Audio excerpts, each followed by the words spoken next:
శ్రీమాత్రే నమః. శివాయ గురవే నమః. శ్రీరాముడి కీర్తనం ఎక్కడ వీణుల విందుగా వినిపిస్తుందో అక్కడ హనుమంతుల వారు తప్పక ఉంటారు.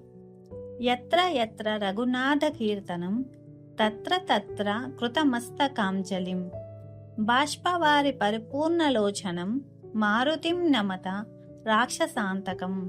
అంటే శ్రీరాముడి కీర్తనం ఎక్కడ వీణుల విందుగా వినిపిస్తుందో అక్కడ తల వంచి జోడించిన చేతులు తల మీద ఉంచి ఆనంద బాష్పాలు చిందిస్తూ ఉండే రాక్షసాంతకుడైన మారుతికి నమస్కరిస్తున్నాను అని దీని భావం. ఆంజనేయుడు రామనామ చింతనా స్వాంతుడు, రామ పాదారవింద సేవా భాగ్యవంతుడు.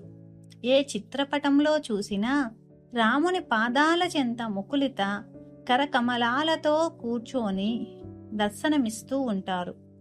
ఆ మహాత్ముడు రక్తిని కోరలేదు, విరక్తిని కోరలేదు, భక్తిని కోరలేదు, అలాగే ముక్తిని కూడా కోరలేదు.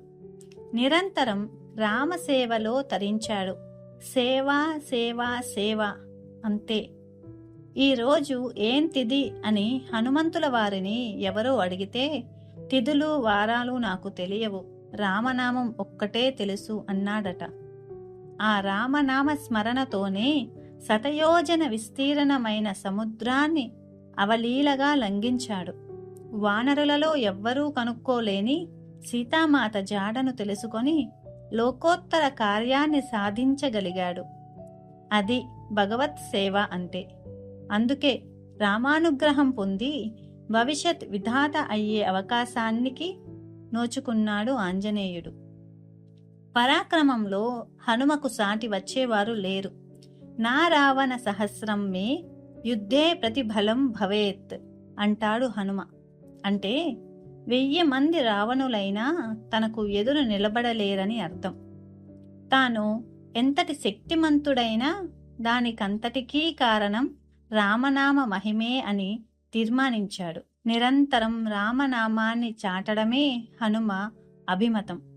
అందుకోసమే యయాతికి ఆశ్రమిచ్చి రామబాణం కన్నా రామనామమే గొప్పదని లోకానికి తెలియజేశాడు. తానే దేవుడై ఉండి ఆంజనేయుడు ఒక సాధకుని అవతారం ఎత్తి సాధకుడైన వాడు కార్యాన్ని ఎలా సాధించాలో, భక్తుడైన వాడు భగవంతునికి సేవకు జీవితాన్ని ఎలా సంపూర్ణంగా నిస్వార్థంగా సమర్పించాలో లోకానికి చాటి చెప్పాడు పవనసుతుడు. ద్వాపర యుగంలో కృష్ణ భగవానుడు గోవర్ధనగిరి ఎత్తాడు. త్రేతాయుగంలో హనుమంతుడు సంజీవని పర్వతాన్ని ఎత్తాడు.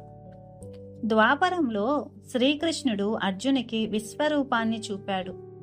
ద్రౌపది కోరిక మేరకు సౌగంధిక పుష్పాన్ని తీసుకువచ్చే సందర్భాలలో భీమసేనుడికి హనుమంతుడు కూడా విశ్వరూప సందర్శన భాగ్యాన్ని కల్పించాడు.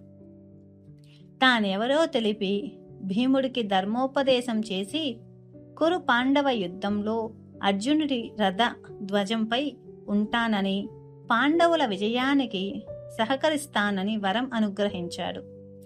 ఒక రకంగా త్రేతాయుగంలో దేవుడు హనుమంతుడే అని కొందరు అభివర్ణిస్తారు. రామాయణములో రాముణ్ణి ఆదర్శ మానవుడిగా చిత్రీకరించిన వాల్మీకి ఆంజనేయుడిని మాత్రం కేవలం వానరునిగా చూపలేదు, సర్వశక్తిమంతుడిగా అభివర్ణించాడు. ఇంతటి బలవంతుడైన హనుమంతుడు ఎన్నడూ అహం బ్రహ్మాస్మి, నేను దేవుణ్ణి అని కాని, రామోహం అని గాని ఒక్కసారైనా అనలేదు. రుద్రాంశ సంభూతుడైన శివోహం అని అనలేదు. పైగా దాసోహం కోసలేంద్రస్య అంటే కోసలేంద్రుడైన రాముడికి నేను దాసుణ్ణి అన్నాడు. తాను దాసుణ్ణి అని ప్రకటించుకున్నా హనుమ వైభవం తగ్గింది లేదు. బంగారానికి తావి అద్దినట్లు పవనసుతుడి పరాక్రమానికి వినయం ఆభరణమైంది.